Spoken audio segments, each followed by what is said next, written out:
In today's video we are going to be making this environment, so let's just get right into it. So right here in Blender, make sure to save your file by pressing Ctrl S and save it somewhere you can find it later. Then we are just going to hit AX and click delete to delete everything, and Shift A to add in a plane. This is where I usually start with my environments. This will be just the ground plane. We can scale this up to something realistic like 50, so it's 100 by 100 meters, as you can see right here. Or if you press N on your keyboard, go to item, you can see it here. So it's actually 120 by 120, since I misclicked, so just set this to 50. Ctrl A, and we can click all transforms to set this back to 1. This will be useful later. And if we hit tab and just hit right mouse button and subdivide a bunch of times, we can displace this. Something like this is plenty. Maybe just go one lower if your PC can't handle the rest. But mine will probably be fine, so I'll leave it on something like this. Then there are a lot of ways we can actually make the landscape. We can do it with a displacement map, with either a image texture or a generated texture from right here. We can use geometry nodes. We could use a material, but we don't have to subdivide for that. And there are probably different methods, but those are just the ones that came to mind. For this video, I'm just going to use display since it's quick and easy. On the modifier, click new to make a new texture, and then in this texture tab, we can set this to clouds. So it's basically a Musgrave texture. Set the scaling to something big, like 10. This will be just for the hills, so something like this. Just a little bit of noise in the terrain. We don't want it to be perfect, maybe a little bit bigger. Something like this is pretty cool. Set the depth to the maximum so you get more detail, and you can play with the strength right here. To change the seed of this, you can add in a empty object like a cube, and then go in here and set the coordinates to object and select the object. I do this because when you make a lot of environments, you will just use this method and get this basic noise pattern, which will always look the same. So getting a object to do the coordinates will be better, since you can just get a different seed. Just move it somewhere random, doesn't really matter, just so it's different. And I like this, so Ctrl A to apply this, and we can just delete the empty. With proportional editing, you can go to object mode and enable this, and just move some vertices up or down. You can make this circle bigger by scrolling, and you can just make some hills of your own if you want that. I want something like this to kind of block the horizon. And then set up a camera and kind of get a interesting camera angle, something like this. Add in a camera, Alt, Control, and 0 on the numpad will snap your camera to your view, and with double R you can rotate it like you're looking in a video game. Something like this is pretty cool, and I think we can work with this. You can just shade auto smooth to get the environment a little bit smoother. And now it's time for some assets in our scene. So the first thing that's always really nice to do is add in a particle system with grass. So you can either add a particle system, set this to hair, change the number, set this to advanced so you get the rotation right here, change this to the normal, and then hit randomize a little bit, and the phase as well. Under the render, you can set this to object or collection, and select a collection where you have grass particles. So I will just import those. You can either download these from Quixel or from Sketchfab or anywhere else. And I now have this grass collection set as collection, and just select our grass collection. This will instance the grass really small, since the scale is set to 0.05. So set this to 1 to get the original scaling. And then we can see there are some issues with the rotation. Over in our grass collection, we can just select everything and just go to edit mode. Disable proportional editing if you still have this enabled, and just rotate this along the z-axis by -90 degrees. The grass is flipped, so we need to rotate this by 180 degrees again. And as you can see right now, everything is perfect. All the grass is oriented the right way. And we can just increase the number of particles to something like 25,000. If you go into your camera, you can see all the grass appear here. And we can go into render mode by pressing this, and set our render engine to cycles to get it more realistic. And GPU compute if you have that, of course. Ctrl B I like to do to not get distracted by what's outside of my camera. So just make the selection around your camera. Right now it's pretty bland, so we can add in a sky texture. So go over to the shader editor, go over to world, scroll so you can see the nodes and just add in a sky texture. If you have an HDRI, you can use that as well, but for this video I'm just going to use everything that's in Blender. If you want more blue in the sky, you can up the ozone. It makes it a little bit more purple on the ground, and you can change the dust as well, so you don't get that white along the horizon. If you change the air, it will become much more orange or just more washed out blue. So I recommend just leaving the air on 1. You can set the dust to maybe 0.5. And it's looking really cool, really fantasy-like. The number of grass particles to 10,000, and then go over to children and set this to interpolated. So we get a lot more particles without that much more performance. Don't go too crazy with this, so 10 right now will mean 100,000 particles, which is way too much, so set this to 5, and in the render amount, make sure to set this to 5 as well. You only want to render more if this is like an actual hair particle system, but for now it's just adding grass. We also need a material on our plane, since right now it's just white, which is really ugly. It should be a brownish ground color, so we can add in a new material and set this to ground. And what I like to do is add in some noise, so a Musgrave texture. Just preview this on the bottom so you can see it better. Set the dimension to something like 0.2 and then the detail to the maximum, so you get this noise. We can add in a use saturation and value node and set the color to the color and preview this. So right now our color will be white or black, but we don't want this, so we set this to the factor and set this to a brownish color. You can also preview it by just disabling this particle system. Just previewing it like this. So you get this brownish color for the dirt.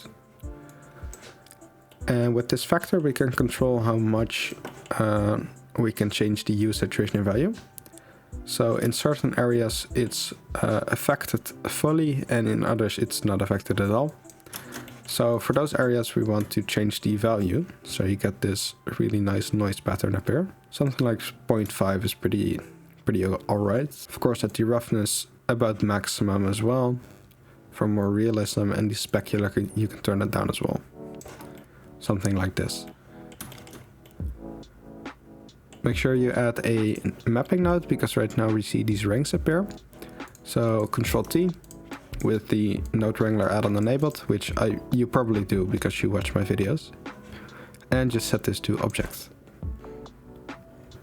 This will increase the scaling, so just set the scale down to 0.01 or 0.2. So this will be our ground material. And just enable the grass again. Go to render view. And this already looks a lot better than the white. You can also make this a little darker. You generally don't want to be able to see this really well. So this is really cool. This will act like a hill or something, since this is pretty big in relation to our scene. So let's just measure this up with the ruler. So this hill is about 10 meters tall, which is pretty big. Keep that in mind when you add assets, that this hill is actually pretty big. I want to add in some shrubbery and some small saplings and some trees as well. So what we're going to do is just import those, and I'll be right back. Alright, so I added in 3 different trees, 3 different rocks and 3 different shrubs. And these are all just spawned right here. So what we're going to do is just select all of our trees and our collections. So just right click, select objects, and then just move them down a little bit. Something like 100 meters is fine, or 50. You could do 50 as well. So do this for all your collections. And now we can just duplicate this particle system, which I can rename to grass. We can just duplicate this by selecting it like this and then hitting the 2 icon.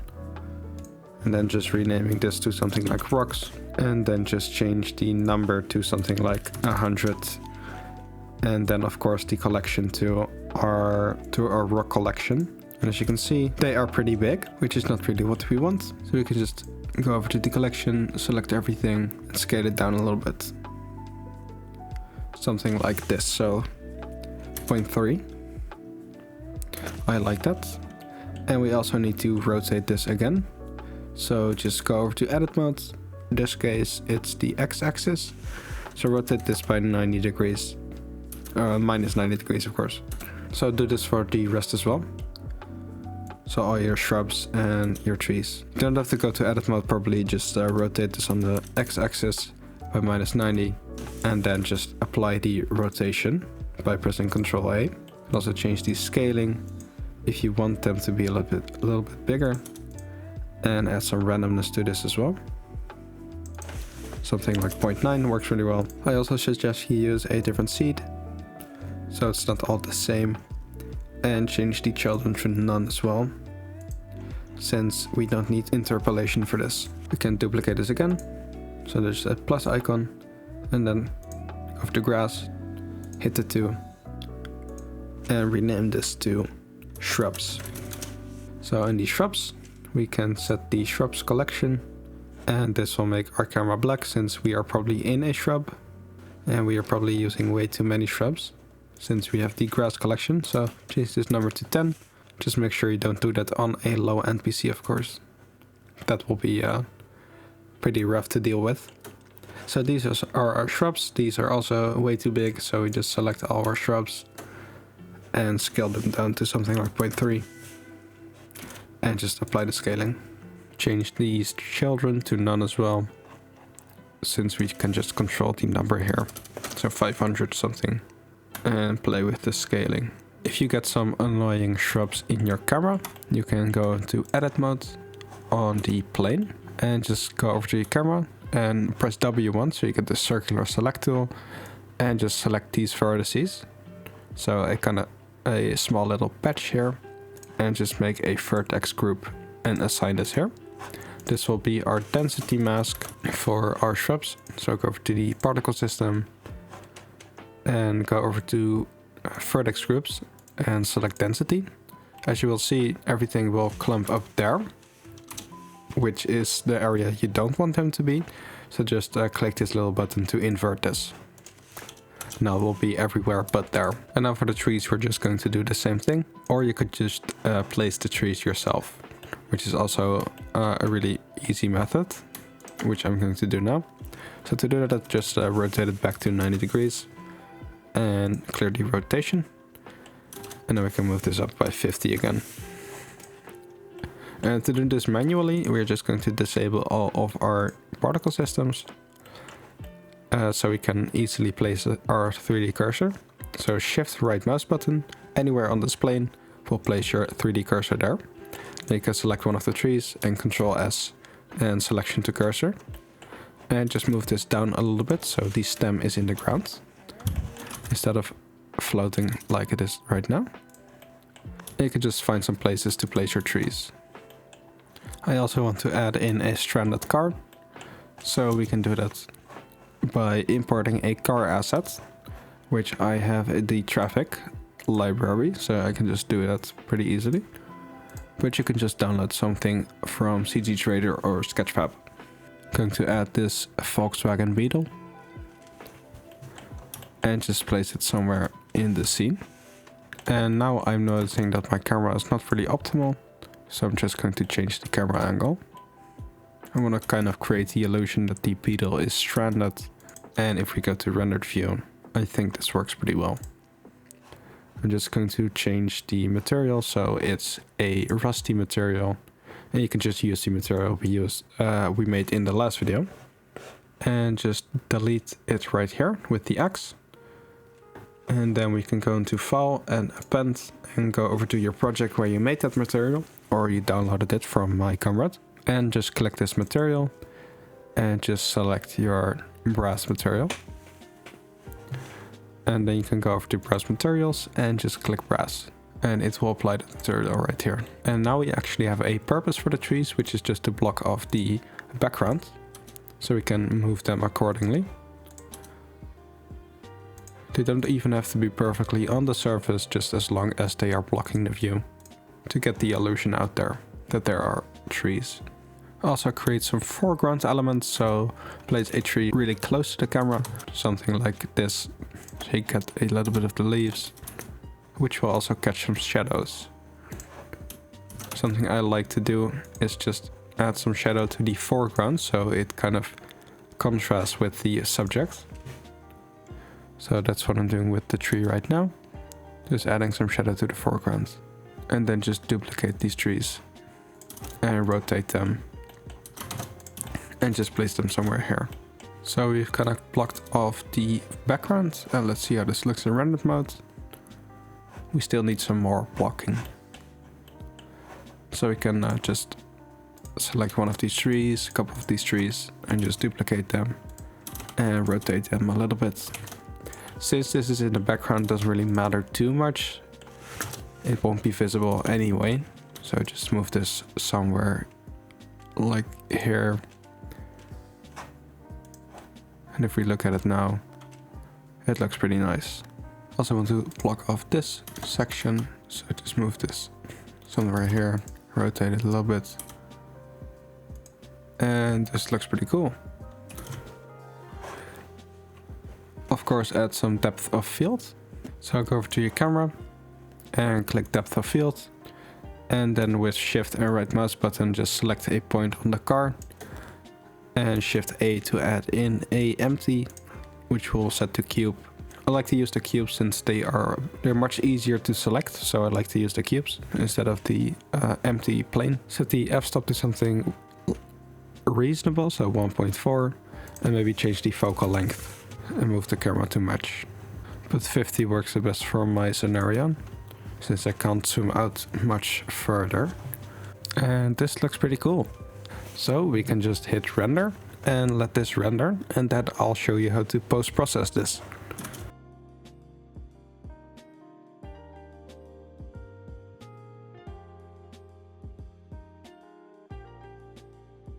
So I changed the camera focal length to 80 and kind of just changed the terrain a little bit so the camera wasn't in the terrain, since I really wanted the 80 millimeters. And I kind of framed the car much more in the middle. So this will be my final scene. And with the first render, I kind of realized only sample amount that I really need is 500, not much more. So I'm just going to clamp it there to save some render time instead of all the 4096. So just render this, and this will be my second render. So I always recommend just rendering something, then just looking at it and making some tweaks, maybe showing it to some family, getting some feedback online, things like that.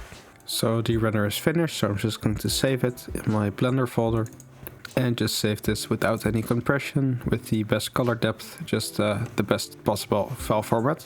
Doesn't really matter if you don't do this, but why not, you know? So just click out of this render, go into compositing and click use nodes. And just preview this by pressing Ctrl, Shift and left mouse button. So we get this viewer node. This will add the final render in the background, but it's kind of big right now, so press Alt and then Home. And this will snap this to your view. You can make this a little bit smaller, so we can move it to the side. So the first correction I always do is a glare node, so you can add in some really nice fog, as you can see right here. This is not what we're going to use. We're going to use this fog glow. So it's kind of like these highlights. Set the threshold to something higher if you don't want, if you want less parts to be shiny, and lower if you want more parts to be shiny. So if I set this to 0.1, this will add a lot more shine. 1 is pretty good for now. Just set the size to like something like 5 or 6, whatever. So if we mute this, we're pressing M, you can see the before and the after, which adds a lot. Then I am going to add in a use saturation and value node. That's also my next step. Just the image right here. And then just set the saturation a little bit higher to something like 1.05. Just do whatever looks good. So 1.1 maybe. This looks pretty cool. So again, mute. So this is without and this is with. You can change the hue a little bit to give it a much more reddish tint or a much more purple greenish tint. Be really careful with this, so just press shift to change this. and only nudge this a little bit. Since you probably already have your colors established, you don't really need to change the hue much. For me, 0.5 is just fine. If you want to change the value, you could just make it brighter or less bright. So maybe 0.9 is pretty cool. So without and with adds a lot more contrast. Speaking of contrast, we can add a bright and contrast node to kind of give this a little bit more contrast, of course. There's not much more I can say. Just play with the contrast. This is pretty much just a multiply add node, so the bright is the add. So if you change this, it will just become brighter overall. And the contrast just how much difference there is. So contrast basically the multiply, bright basically the add. So contrast to 2 is a little bit too much. 1 is perfectly fine. 1.5 maybe. And just 0.2 brightness. If we mute this, let's see the difference. Yeah, I like the after a lot more. I also like to add in some lens distortion. So you get a little bit of that realistic camera. Just select the viewer and make this a little bit bigger, because we need to be able to see this. So keep this really low, like 0.01, and set this to fit, so you don't have the black bars. And this will kind of make the lens a lot more round, if that makes sense. Just keep this to a really low value, like 0.01, 0.02. And the dispersion kind of adds that. I don't know how to explain that, but it kind of adds this 3D effect. So keep this really low as well. But this is in every camera, so you might want to add this if you're going for realism. My camera also does this, so just keep it really subtle. You could also add in some noise grain by just using a alpha over node, but I don't have any grain, so I'm not going to do that. I also like to add in a vignette as well, since that adds a lot of focus to the subject. So just search for a ellipse blur or ellipse mask, and if we preview this, we can see the ellipse mask, and just make this width just 1 and the height just match that to our view. So I'm using 16 by 9, so 1 will be 16 and this will be the 9. So to figure that out, we're just going to divide 1 by 16, which is this, and then just multiply this by 9, and this will match perfectly to our image. We can then just use a blur node and just change this so it's blurred, something like 500 or something. You can just scale it here, just scale this, so you get control over how big the vignette effect is. So I'd say something like 0.95, and then just a mix RGB node with the image right here, and then this image as the factor, and set this to black. Flip this value, and this will add in a vignette. You can also just change the scaling, and of course change the blur radius to something like 500, which makes it much more smooth and unnoticeable. And setting this to 1 works pretty well. So this is without, and this is with vignette, and I think this is pretty much done. So to save this file, just go over to the viewer, hit N, and go over to the notes and save this image, and just save it somewhere. And that's pretty much the video. So I hope you enjoyed, I hope you learned something, and I hope to see you in the next one. Goodbye.